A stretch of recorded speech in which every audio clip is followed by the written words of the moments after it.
भगवान की परम भक्ता हुई सक्कू बाई। तो सक्कू बाई का जन्म तो हुआ था वैष्णव परिवार में, लेकिन विवाह हुआ बिल्कुल मलिन परिवार में। बेटी कैसे घर में जाएगी कोई नहीं बता सकता। क्या पता, कई बार ऐसा होता करोड़पति घर में जाते हैं लेकिन वो रोडपति हो जाते हैं, और कई बार बेटियों का ऐसे घर में ब्याह होता है कि उनके आते ही महाराज करोड़पति हो जाते हैं। तो बेटी कैसे घर में जाएगी कोई नहीं कह सकता, लेकिन फिर भी पिता को प्रयास करना चाहिए शुद्ध घर में ही भेजे। तो सक्कू बाई का जिस घर में ब्याह हुआ, उन लोगों ने पहले तो बड़ा आडंबर बनाया, तो सबको लगा कि ये अच्छे ही होंगे, और बेटी का ब्याह कर दिया। परंतु बाद में पता चला भक्ष भक्ष खाने वाले दूषित लोग, सत्संग से कोई प्रीति नहीं, कथा में कभी जाते नहीं, तीर्थों में कभी उपस्थित होते नहीं, ऐसे परिवार में सक्कू बाई का विवाह हो गया। धीरे धीरे सास ससुर ननद सबने अपना प्रचंड रूप दिखाना प्रारंभ किया, और सक्कू बाई बेचारी अपने पिता की मान के लिए सहती रही। सक्कू बाई ने अपने पति से कहा, मुझे कोई लोभ नहीं, आप जैसे चाहो मुझे रखो, लेकिन मुझे कथा सुनने की बड़ी इच्छा होती है, आप कृपा करके कभी कभी मेरे को अनुमति दिया करो ना कथा में, मैं चली जाऊं।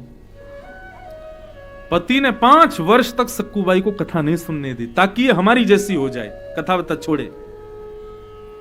लेकिन बंधुओं, या तो व्यक्ति भक्त बनेगा नहीं, वैष्णव बनेगा नहीं, और एक बार बन गया तो चाहे कितने भी उसके ऊपर प्रताड़ना कर दो वो बदल नहीं सकता, फिर वो भक्त ही रहेगा।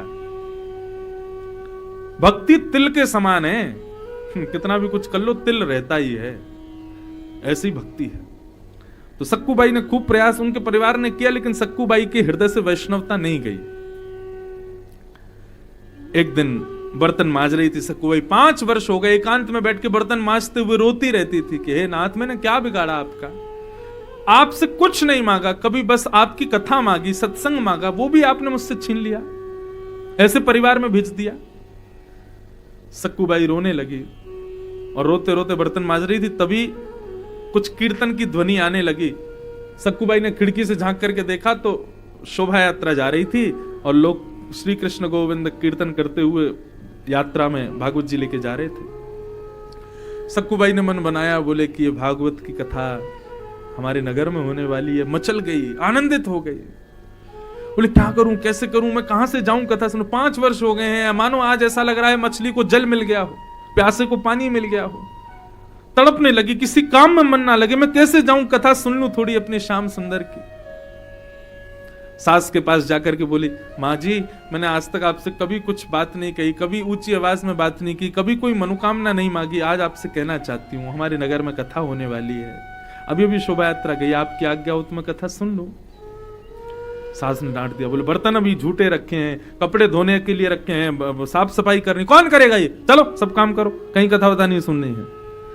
सक्कू बाई ने अपनी सास को दोष नहीं दिया, एकांत में बैठ के ठाकुर जी को ही कोसने लगी, बोले आप ही नहीं चाहते कि मैं आपकी कथा में आऊं, ये सब आपका ही दोष है। रोने लगी, जैसे ही रोने लगी इतने में ही ठाकुर जी से सहा नहीं गया, और ठाकुर जी सक्कू बाई की सास का रूप धारण करके आ गए, और सास बन करके आए सक्कू बाई के सामने, बिल्कुल वही अदा, तेज तर्रार बिल्कुल, और गए और जाकर के सक्कू बाई के सामने डंडा पीटते हुए बोले, ए सक्कू, हाँ माँ जी, चल आज के लिए छूट देती हूं, जा कथा सुना। अब जैसे सक्कू बाई ने सुना ये मेरी सास बोल रही है, माँ सच में जाऊं, हाँ जल्दी जा कथा सुन के, और सुन कुछ प्रसाद लाना मेरे लिए भी। अब तो सक्कू बाई को तो महाराज कुछ भाई नहीं, हाथ पांव धोए, बार बार अपनी मैया को प्रणाम करे, बार बार दंडवत करे, बोले कि आप सबसे अच्छी हो, आपसे अच्छा कोई नहीं है, आप बहुत अच्छी हो, बार बार हृदय से लगावे, आपको देख करके आज मेरी नजर उतारने का मन हो रहा है। सास बोली, अब जा रही है कि अभी रोक दूंगी मैं तुझे, चल भाग जल्दी जा। सक्कू बाई दौड़ करके गई कथा में, खूब नाची, खूब कथा सुनाई, खूब रोई, आंखों से अश्रुधार बहे। 5 वर्ष बाद उसको कथा सुनने को मिली। लौट करके जब आई, असली सास बैठी थी द्वार पर। सक्कू बाई आई, आते ही बोली, माँ जी लो प्रसाद पाओ, आपने कहा था कथा का प्रसाद लाना। सास ने उठाया डंडा, बोले किससे पूछ करके तू कथा में गई थी? बोले आपने ही तो आज्ञा दी थी, जाओ जाके कथा सुन लो और मेरे लिए प्रसाद लाना। बोले अच्छा, झूठ बोलती है, घर के सारे काम अधूरे छोड़ करके गई, झूठे बर्तन, सारे कपड़े छोड़ करके गई, घर पूरा गंदा पड़ा है, ये सब छोड़ करके तू गई कथा में। खूब डांटा, खूब फटकारा। विचार नहीं कर पा रही हुआ क्या, इन्होंने तो आज्ञा दी थी, यही मना कर रही है, चल पूरा घर गंदा पड़ा साफ कर। जैसे ही सक्कूबाई और उनकी सास ने घर में प्रवेश किया, पूरा घर चमचमा रहा था, सारे वस्त्र धुए हुए रखे थे, बर्तन बिल्कुल मजे हुए रखे थे। सब देख करके सक्कूबाई समझ गई, बोले मुझे भेज दिया कथा में, मेरा काम स्वयं ठाकुर जी करके गए। सब पूरे घर को स्वच्छ आदि करके गए। रोने लगी सक्कूबाई, बोले नाथ अब सहन नहीं होता, कृपा करो ना, मेरे पूरे परिवार को वैष्णव बना दो। इतना कहते ही त्रिभंग श्याम सुंदर प्रकट हो गए और प्रकट होकर पूरे परिवार को वैष्णव बना करके सक्कूबाई का जीवन भक्तिमय बना दिया। बोलो भक्तवत्सल भगवान। कथा से प्रीति करने का ये फल है, कथा के प्रति रुचि रखने का ये फल है। कई लोग हैं उनको दर्शन में रुचि रहती है, लेकिन उनसे कहो कथा सुन लो, कथा नहीं सुन सकते हम। कई लोग कथा में जबरदस्ती आते हैं कि इन्होंने कहा इसलिए हम आ गए हैं,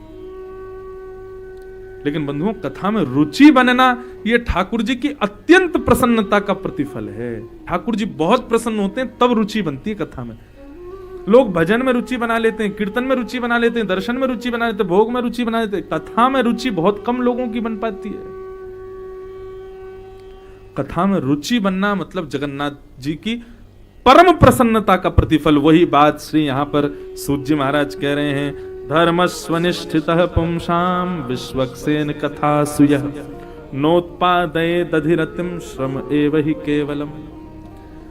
भगवत कथा में रति होना भगवत प्रसन्नता का प्रतिफल है। धर्मस्य आपवर्गस्य नार्थोर्थायोपकल्पते नार्थस्य धर्मैकान्तस्य कामो लाभाय स्मृत। बंधुओं,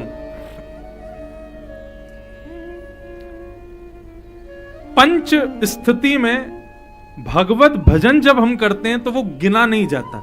मतलब अभी हम लोग पुरुषोत्तम मास में जगन्नाथपुरी में बैठे हैं, तो चित्रकेतु हमारा सारा लेखा जोखा रखते हैं, हमने जीवन भर क्या किया, और उसके फिर परिणाम स्वरूप स्वर्ग नरक या फिर वैकुंठ या फिर पुनर्जन्म ये चित्रकेतु डिसाइड करता है। ये चित्रकेतु कौन है? ब्रह्मा जी का पीए है, पर्सनल असिस्टेंट। वही डिसाइड करता है हमको कहां जाना है, क्या करना है, कैसे करना है। तो अभी हम पुरुषोत्तम मास में यहाँ कथा सुन रहे हैं, हम सुनेंगे एक कथा, लेकिन वहां काउंट होगी 1000 कथा, क्योंकि अधिक मास है ना, सब अधिक होता है।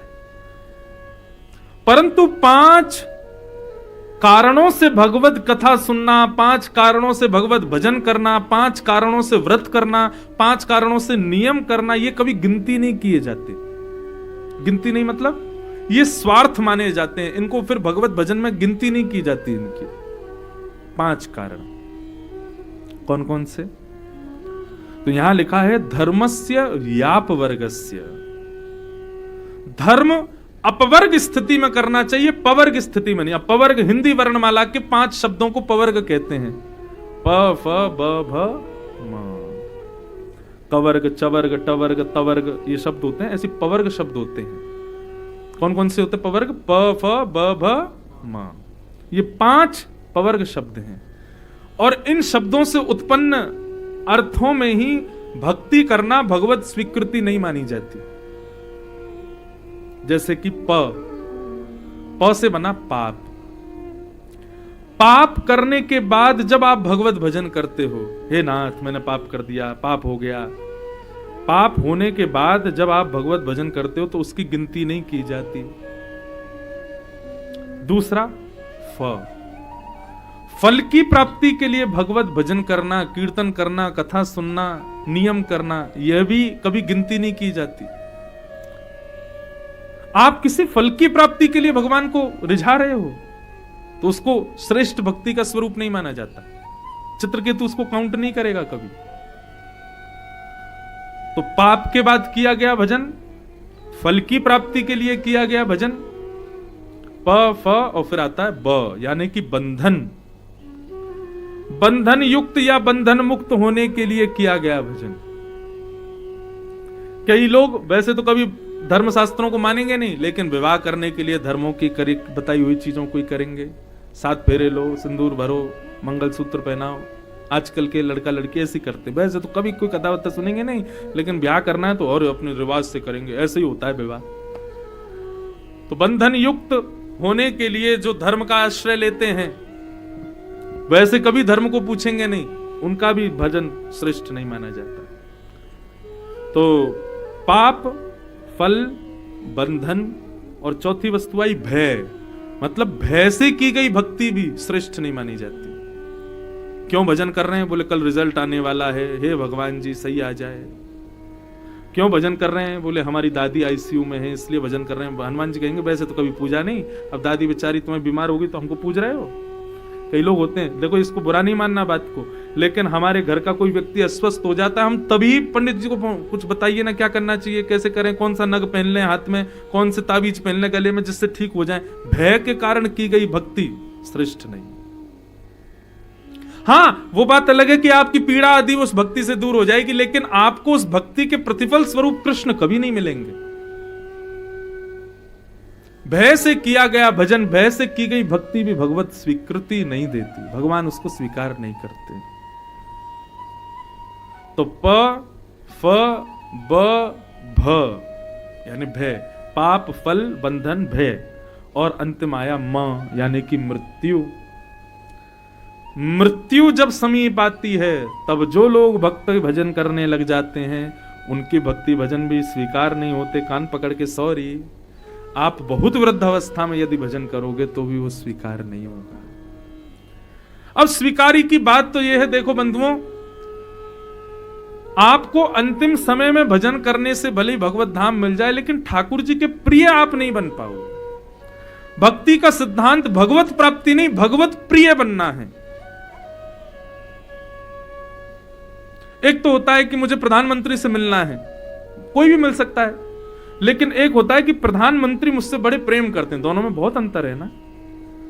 उनसे मिलना एक बात है, लेकिन उनसे प्रिय संबंध होना ये अलग बात है। तो भक्ति इसलिए नहीं कि मुझे ठाकुर जी मिल जाए, ठाकुर जी तो कंस को भी मिले थे, ठाकुर जी तो पूतना को भी मिले थे, ठाकुर जी शूर्पणखा को भी मिले थे, ठाकुर जी रावण को भी मिले थे, और वैसे ठाकुर जी हमको भी मिल जाएंगे। मिल तो वो किसी को भी जाते हैं, लेकिन कथा भक्ति भागवत इसलिए, भजन इसलिए, हमारे नियम कर्म इसलिए ताकि हम उनके प्रिय बने, उनका प्रेम हमारे प्रति हो, हम उनके प्रिय बन जाएं, उनको प्रिय लगें।